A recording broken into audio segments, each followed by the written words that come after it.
Қытайдағы кайра тарбиялоо лагерлери кантип тарбиялайт?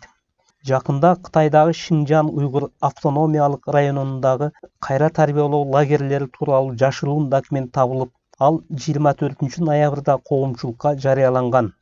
Документтерден лагерлердеги 3 миллионго жакын аз улуттун өкүлдөрүнүн кармалган шарттарын билүүгө болот. Журналисттик иликтөөчүлөрдүн эл аралык консорциуму менен дүйнөдөгү 17 маалымат каражатынын биргелешкен иликтөөсүндө мындай лагерлер уйгурларды жана башка аз улуттарды күчкө салып ассимиляция кылуу максатында түзүлгөнү айтылган. Документке ылайык, лагерлердеги тартипти Шинжандын коопсуздук кызматынын жетекчиси өзү түздөн-түз көзөмөлдөйт. Кармалгандардын чачтары кыркылып-кыркылбаганына, эшиктер жабылып-жабылбаганына чейин байкаштырат.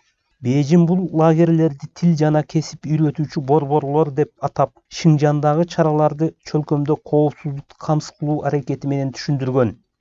16-ноябрда Нью-Йорк Таймс гезити Шинжан бийлигинин аймакта мусулман динин туткан аз улуттарга карата жасаган саясаты тууралуу 400 барактан турган ички документтерди жарыялаган.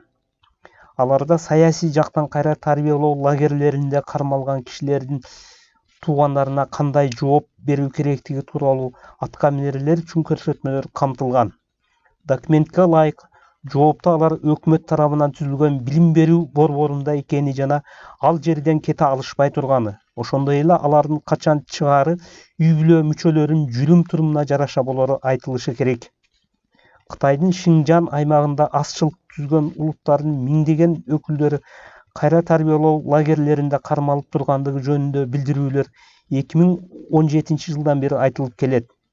Өткөн жылы августта буу Шинжандагы саясий кайра тарбиялоо лагерлеринде миллионго жакын мусулман кармалып турушу мүмкүн экенин билдирген.